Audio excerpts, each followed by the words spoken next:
Sir வணக்கம். வணக்கம் கபரியால் sir, இப்போ ஒரு சைடில் டிஎம்கே அலைன்ஸ் பார்த்தோம்னா நல்லா ஸ்ட்ராங்காக இருக்காங்க. அது டிஎம்கே அலைன்ஸ் உடையிற மாதிரிலாம் இல்லை. இன்னொரு சைடில் பாஜக அதிமுக அலைன்ஸும் இப்போ உருவாயிருச்சு.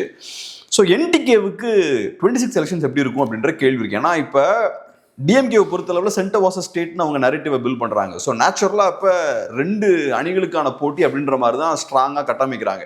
இதில் என்டிகேவுக்கு என்ன ஃபியூச்சர் இருக்கு 26? ரெண்டாவது அணி என்ன அமையலையே சார். கட்டமைக்கிறாங்கன்னா அவங்க கட்டமைப்பான். எங்க அமைஞ்சிருக்கு ரெண்டாவது அணி? பிஜேபி ஏடிஎம் சேர்ந்துட்டாங்க. அணியாக தானே வந்திருக்காங்க. ஷீட் ஷேரிங் முடிஞ்சிடுச்சா? அது நடந்துடும். அது ஏன் அடுத்து நடக்கும்? அது நடக்கும். நான் மறுக்க வரல. நாம் தமிழருக்கு இது 2019 24 திமுக அணி அடைஞ்ச 7% வாக்கில் 4.5% எடுத்திருக்காங்க. ஸோ டிஎம்கேயோட ஆன்டி எஸ்டாப்ளிஷ் ஓட்ஸை அவங்க எடுக்க முடியும்.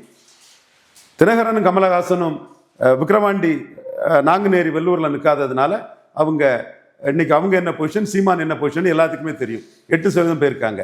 என்டிஏ அண்ணாமலை, நான் அப்பவே சொன்னேன் அமித்ஷான்னு நிற்க சொல்லுவாருன்னு. ஈரோடு கிழக்கில் நிற்காதனால இந்த 18% வாக்கில் சீமான் இன்ட்ரூட் பண்ண முடியும். என்டிஏ விக்ரவாண்டியில் நின்று சாதிச்சாங்க. அண்ணாமலை சாதிச்சாரு. 29% வாக்கு எடுத்தார் பாமக மையமா வச்சு. ஈரோடு கிழக்கில் நிற்கல. அதுதான் பலகீனம். கமலஹாசன் தினகரன் அடைஞ்ச பலகீனம் அடைஞ்சிட்டாங்க. கேரளாவில் இவர் மாநில தலைவர் சுரேந்திரன் அவர் எல்லா தேர்தலில் நின்று இன்னைக்கு 19% கொண்டு வந்துட்டார். அவரே நிற்பார். இப்போ எல்லா இடத்திலும் நின்றுவார் சுரேந்திரன். அதே மாதிரி பண்டி சஞ்சய் தெலுங்கானாவில் எல்லா தேர்தலையும் நின்று பெரிய பொசிஷனுக்கு கொண்டு வந்துட்டார். ஆனால் அண்ணாமலை நின்றுக்கணும். தமிழிசை ஆர்கேனரில் அந்த டீம் தமிழிசை மட்டும் சொல்ல முடியாது. அதே மாதிரி இவங்க ஈரோடு ஈஸ்டில் கோட்டை விட்டது தான் சீமான் என்டிஏ ஓட்டர்ஸை பழைக்கிற விதமாக பெரியார் எதிர்ப்பு, திராவிட கட்சிகள் எதிர்ப்பு, அந்த 18% ஓட்டர்ஸோட லெவலில் பார்லிமெண்ட்டுக்கு மோடி தலைமையில் அண்ணாமலை எடுத்த ஓட்டர்ஸ்க்குள்ள அவர் ஒரு லீடருங்கிற அந்தஸ்தில் சீமான் வந்துட்டார். தமிழிசை பேசுனது, நயினார் பேசுனது, அண்ணாமலை தண்ணீர்லா தலைவர்னு சீமானை பேசுனது எல்லாமே சீமானுக்கு பாசிட்டிவ். ஸோ சீமானோட வளர்ச்சிங்கிறது எல்லா தேர்தலையும் நிற்கிறது. 214 நிற்கிறது. இப்போ 214 நிற்கிறேன், எல்லா தேர்தலையும் நின்று காட்டிட்டாரு. எப்படி கமலஹாசனின் தினகரனை அவர் பலகீனப்படுத்தினாரோ அதே மாதிரி தேர்தல் களத்தில் நிற்காதவங்களை பலகீனப்படுத்தி ரியல் ஹீரோவா எழும்பி வர முடியும்னு நினைக்கிறாரு. ஒன்று. இதை தாண்டி அவர் தமிழ் தேசிய அரசியலில் பொன்பரப்பி தமிழரசன் தான் வன்னியர் பறையர் ஒற்றுமைக்காக நின்றவருங்கிறத சொல்றாரு. தமிழ் தேசிய அரசியலில் கலிய பெருமாள் தான் தமிழ் தேசிய அரசியலின் முன்னோடின்னு சொல்றாரு. ஆணைமுத்து தான் இடஒதுக்கீடு எல்லாத்துக்கும் வாங்கி கொடுத்ததா சொல்றாரு. வீரப்பன் கொள்ளக்காரனா கருணாநிதிக்கும் ஜெயலலிதாவுக்கு என்ன பேருன்னு 2 days முன்னா கூட எனக்கு ஃபார்வர்ட் பண்ணாரு. வீரப்பன் கொள்ளக்காரனா கருணாநிதிக்கும் ஜெயலலிதாவுக்கு என்ன பேர்? அப்போ அவரு கருணாநிதி ஜெயலலிதா மாதிரி பிம்பப்படுத்தப்பட்டவங்களே அடிக்க நினைக்கிறாரு.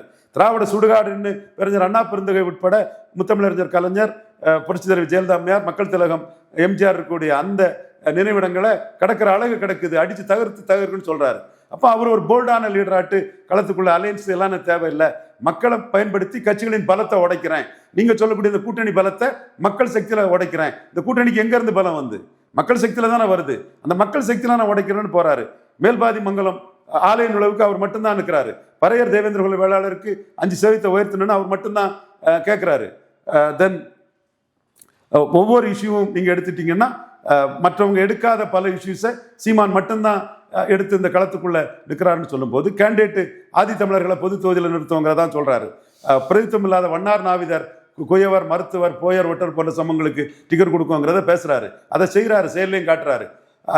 4 தடவை அவர் தனிச்சு நின்றுட்டாரு. 5ஆவது தடவை தனிச்சு நிற்கும் போது ஒரு லீடர்ஷிப் நிற்கும். தனிச்சு நிற்கிறான், கன்சிஸ்டண்டா நிற்கிறான், டில்லி டேலிங் பண்ணல, காலையில ஒன்று சாயங்காலம் ஒன்று பேசல, மாறி மாறி கூட்டணி அமைக்கல, அவன் தெளிவா நிற்கிறாங்கிறதுல கூட்டணியை நம்பாம 210 தனிச்சு இருக்கிறதுல மக்கள் அவரை லீடர்ஷிப்பா ஏத்துக்கிட்டாங்கன்னா பெரிய பெரிய இது போகுமே. கடந்த காலத்தின் கைதிகளாட்டு அரசியல் இப்படித்தான் இருக்கணும்னு ஒபினியேட்டட் பீப்புள் பேசலாம். இந்த ஒபினியேட்டட் பீப்புள் எவனாவது அல்லது யாராவது 1% 8% சீமான் வருவாருன்னு பேசினாரா? அவங்க அசஸ்மெண்ட் என்ன சார்? இப்போ என்டிகே பொறுத்தளவு 26ல் அவங்களோட ஓட் ஷேர் கம்மியாகவும் நினைக்கிறீங்களா, 8 ஹோல்ட் பண்ணிடுவாங்கன்னு நினைக்கிறீங்களா, 8க்கு மேலே ஒரு நினைக்கிறீங்க? பெரிய ஜம்பிங் இருக்கும். 5ஆவது முறை நிற்கிறதுனால மிகப்பெரிய மக்கள் அபிமானம் இருக்கும். ஆன்டி எஸ்டாப்ளிஷ்மெண்ட் ஓட்டுக்கு வரும். பொருந்தா கூட்டணி ஓட்டு மிக பெருசுனா 10+ சொல்றீங்களா? பெரிய அளவில்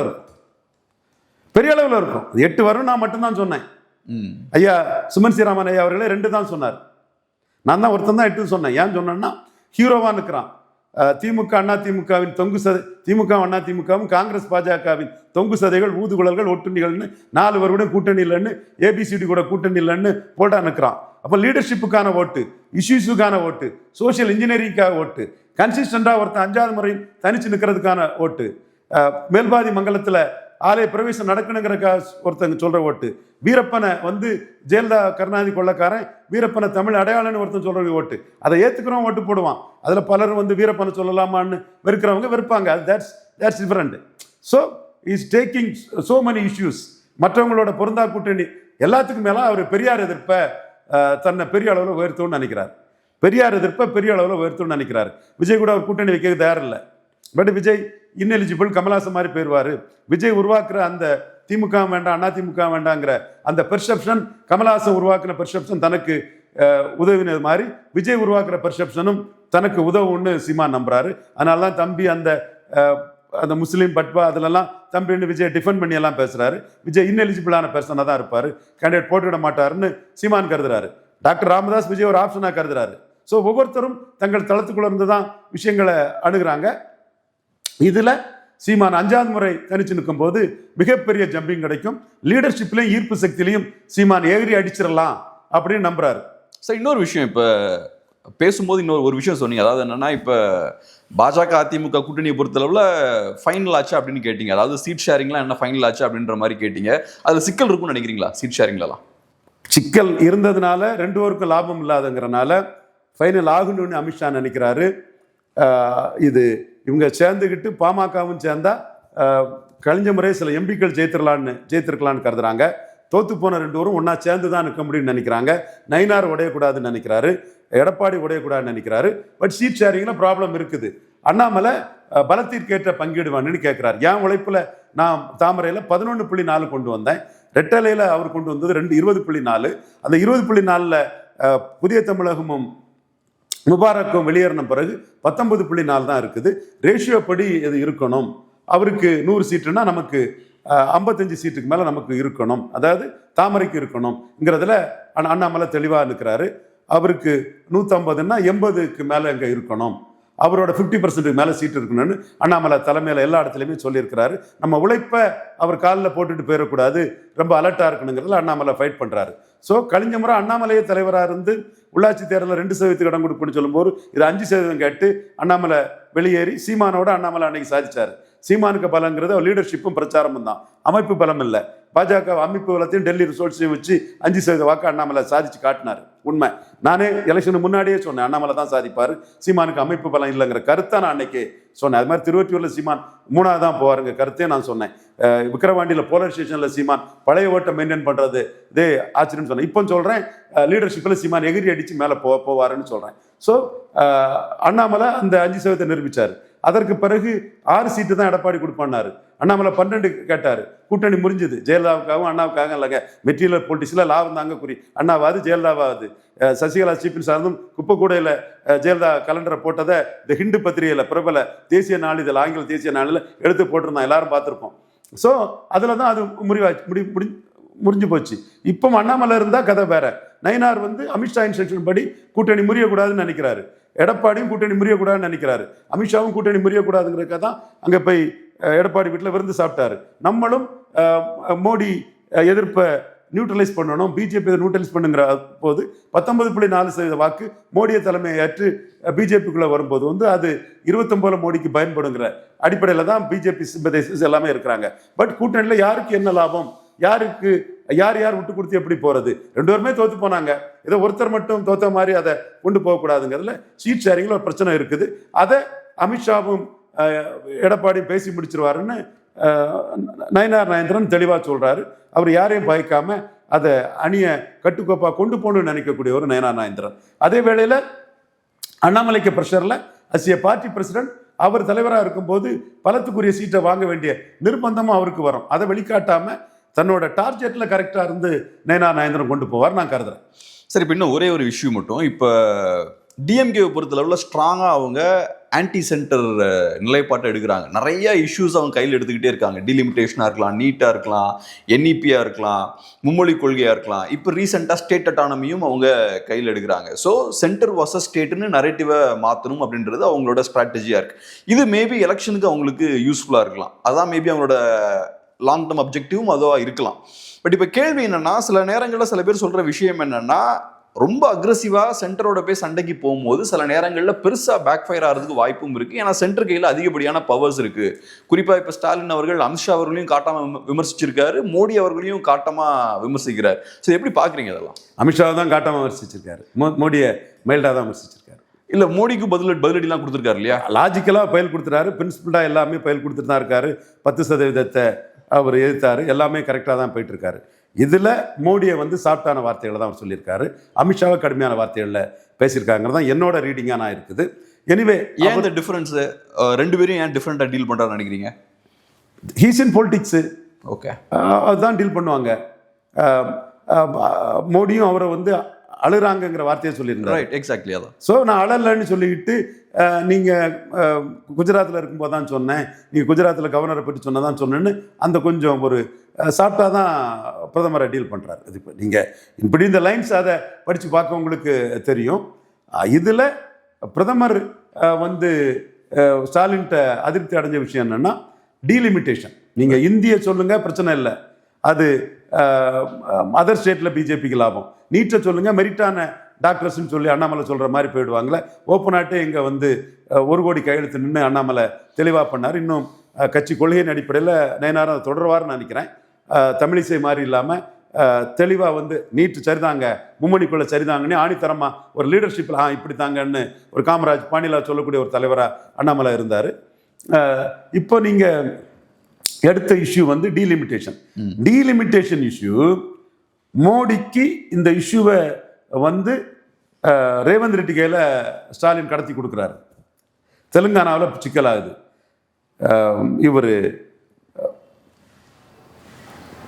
இவர் கர்நாடகா சீஃப் மினிஸ்டர் சித்தாராமையாட்ட கடத்தி கொடுக்குறாரு, இங்கே சிக்கலாகுது. இவர் ஜெகன் ரெட்டி கிட்ட கடத்தி கொடுக்குறாரு, ஆந்திராவில் சிக்கலாகுது. ஒரிசாவில் கடத்தி கொடுக்குறாரு, நவீன் பட்நாயக் அதை எடுக்கிறாரு. ஸோ இந்த இஷ்யூ ஒரிசாவில் பிஜேபி ஸ்வீப் பண்ணியிருக்கு, கர்நாடகாவில் 3 எலெக்ஷனில் ஸ்வீப் பண்ணியிருக்கு, தெலுங்கானாவில் ஈக்குவலாக வந்துட்டு, ஆந்திராவில் 14லையும் 24லையும் பாஜக அணி ஜெயித்திருக்கு. அப்போ இந்த இஷ்யூவில் அங்கே லாபம் வரும், இங்கே பிரச்சனை இல்லைங்கிற மாதிரிப்பட்ட ஒரு இஷ்யூவோ, நீட் இஷ்யூ மாதிரிப்பட்ட இஷ்யூவோ இல்லை. மோடிக்கு தான் சீட்டு ஜெயித்த இடத்துல ஸ்டாலினுக்கு நடவடிக்கையால மோடிக்கு ஒரு சிக்கல் வருது. அதை சொல்ல ஒரு விஷயம் என்னன்னா, தமிழ்நாடை தாண்டி மற்ற ஸ்டேட்ஸ்க்கு இந்த இஷ்யூ எடுத்துட்டு போறாங்க. அது ஸ்டாலினுக்கு மோடிக்கு சவுத்துலையும் சிக்கல் வருது. அதுதான் நம்ம சொன்னோம். அதனால இதை டெஃபர் பண்ணுங்கன்னு தான் மோடிக்கு நம்ம சஜஷனாக கொடுத்தோம். பழைய டீலிமிட்டேஷன் சந்திரசேகர் ஐயா இருந்தார், காமராஜர் சென்னை ராஜஸ்தானி இதாக இருந்தார், தமிழ்நாடு அதிக சீட்டு வாங்கிட்டாங்க, சவுத் அதிக சீட்டு வாங்கிட்டாங்க, நார்த்துக்கு சீட்டு குறைவு. ஒரு வேளையில் இது இந்துத்துவ சக்தி தான் தனக்கு எதிராக வரும்னு நெஹ்ரு அதை பண்ணியிருக்கலாம். இப்போ அந்த டீலிமிட்டேஷனை வந்து ரீஸ்ட்ரக்சர் பண்ணும்போது இங்கே தங்களுக்கு பாதிப்புன்னு இந்த இடங்கள்லாம் எடுத்து பாஜகவுக்கு எதிராக ஒரு இஷ்யூ எடுக்க வாய்ப்பு இருக்குது. அந்த இஷ்யூவை தமிழ்நாடு தாண்டி மற்ற ஸ்டேட்டுக்கும் ஸ்டாலின் கடத்திட்டு போயிட்டார். அதை இப்போ பண்ண முடியாத ஒரு சிக்கலை ஸ்டாலின் உருவாக்கிட்டார். இது இந்திய எதிர்ப்பில் உள்ள இஷ்யூவை விட, நீட் இஷ்யூவை விட பிஜேபிக்கு பாதிக்கக்கூடிய ஒரு விஷயங்கிறது தான் ஒரு டேர்னிங் பாயிண்டாக நான் பார்க்குறேன். முன்னாடியும் ராஜ்நாத் சிங் வந்து கலைஞர் நினைவிடத்துக்கு வந்தது தானே, அது நம்ம கண்ணெதிர தானே பார்த்தோம். டெல்லிக்கு தேவை இருக்கு வந்தாங்க, இதுல 4 பேர் ஒரு சீட்டு கன்வெர்ட் பண்ணி கொடுக்க முடியாத 4 பேர் சொல்லியா மோடி அதை கேட்பாரு? வந்தார் இல்லையா? அதுவும் அப்படித்தானே. புரியுது. இன்னைக்கு என்ன விமர்சனம் பண்றோமோ அதுக்கு என்ன சொல்றான், வந்தார்ல. ஆனா ஒரு கட்டத்துக்குள்ள மோடிக்கு வந்து ஸ்டாலின் மேல என்ன எந்த இடத்துக்குள்ள வருதுன்னா, கர்நாடகா வெற்றி, டி.கே. சிவகுமாரும் சீதாராமையாவும் பெற்ற வெற்றி. அதை வந்து ராகுல் காந்திக்கு இம்பார்ட்டன்ஸ் கொடுத்து ஆல் இண்டியா இம்பார்ட்டன்ஸை ஸ்டாலின் கொடுத்துட்றாரு. அதுக்கு ஸ்டாலினுக்கு கம்பல்ஷன் இருக்கு. எடப்பாடி 20 சீட்டு காங்கிரஸுக்கு ஆஃபர் பண்ணும்போது அந்த கம்பல்ஷனை கொடுக்குறாரு. அதுதான் மோடியை இரிட்டேட் பண்ணிச்சு முன்னைய காலகட்டத்தில். இப்போ டீலிமிட்டேஷன் தான் மோடிக்கு எதிர்உணர்வே தவிர இந்திய எதிர்ப்போ நீட் எதிர்ப்போ அவருக்கு ஒன்றும் பிரச்சனை இல்லை. இப்போ நான் புரியும்னு நினைக்கிறேன் உங்களுக்கு. நம்மளும் அதைத்தான் சொல்லி அந்த டீலிமிட்டேஷனை கடப்பில் போடுங்கிறது தான் மோடிக்கு நம்ம சஜஷனாட்டே சொன்னோம். அதான் இப்போ நீங்கள் சொன்னது போல் இப்போ திமுக நிறைய இஷ்யூஸை கையில் எடுக்கிறாங்க. குறிப்பாக டீலிமிட்டேஷன் பிஜேபியை கொஞ்சம் இரிட்டேட் பண்ணிட்டு பண்ணுது அப்படின்ற. இந்தி எதிர்ப்போ நீட்டை இரிட்டேட் பண்ணாது, டீலிமிட்டேஷன் பண்ணுது. ஒரிசாவில் அது நவீன் பட்நாயக் ஆயுதமாகுது, ரேவந்த் ரெட்டிக்கு ஆயுதமாகுது, சித்தாராமையாவுக்கு ஆயுதமாகுது, ஜெகனுக்கு ஆயுதமாகுது. அதான் நீங்க சொன்னது போல அது எனக்கு புரிஞ்சுக்க முடியுது. இப்ப ஹிந்தி எடுத்தீங்கன்னா இங்க இருக்கக்கூடிய மக்களை டிஎம்கே போலரைஸ் பண்ணுவாங்க, மெஜாரிட்டி நார்த் இந்தியன்ஸை பிஜேபி போலரைஸ் பண்ணுவாங்க, ரெண்டு பேருக்குமே அது லாபகரமா அமைஞ்சிடும். பட் இந்த பாயிண்ட் என்ன, நீங்க கண்டினியூஸா சென்டருக்கு எதிராக அரசியல் பண்ணும்போது சென்டர் குவைட்டாவே இருப்பாங்களா, மேபி கொஞ்சம் அக்ரெசிவா போறதுக்கு வாய்ப்பு இருக்கா? ஏன்னா சென்டர் கையில politics high risk business, immense power இருக்குல்ல. Politics high risk business face பண்ணி தான் தீரணும். பட் பாஜகவுக்கு எதிரி காங்கிரஸ் தான். ஸ்டாலினோட 2 மூவ் மோடியை இரிட்டேட் பண்ணிச்சு, அதைத்தான் நான் சொல்ல வர்றேன். ஏன்னா முதல் மூவ் ராகுல் காந்திக்கு ஆல் இண்டியா இமேஜ் கர்நாடகா வெற்றியில் கொடுத்தது, 2வது இந்த டீலிமிட்டேஷன் மூவ், இவ்வளவுதான். இப்போ டீலிமிட்டேஷனை வந்து டிஎம்கே இவ்வளோ ஸ்ட்ராங்கா எடுக்கலன்னா மற்ற ஸ்டேட்ஸ்லாம் இவ்வளோ ஸ்ட்ராங் எடுக்க மாட்டாங்கன்னு பார்க்கலாம். மற்ற ஸ்டேட்டுக்கு இந்த இஷ்யூவே தெரியாது. ரைட். திமுக தான் ஒரு வெப்பனை மற்ற ஸ்டேட்டுக்கு கொண்டு கொடுத்துட்டாங்க, அதுவும் பிஜேபி ஜெயித்திருக்கக்கூடிய ஸ்டேட்டுகளில். தமிழ்நாட்டில் எடுத்தால் கூட பிரச்சனை இல்லை, தெலுங்கானாவில் எடுக்கிறதும் ஒரிசாவில் எடுக்கிறதும் பிஜேபியில் இப்போ அங்கே ஜெயித்திருக்காங்க, கர்நாடகாவிலலாம். So this is the problem. ரொம்ப நன்றி சார், உங்கள் பிஸியான டைமில் அருமையான ஒரு பீரியட் ரொம்ப நன்றி. நன்றி.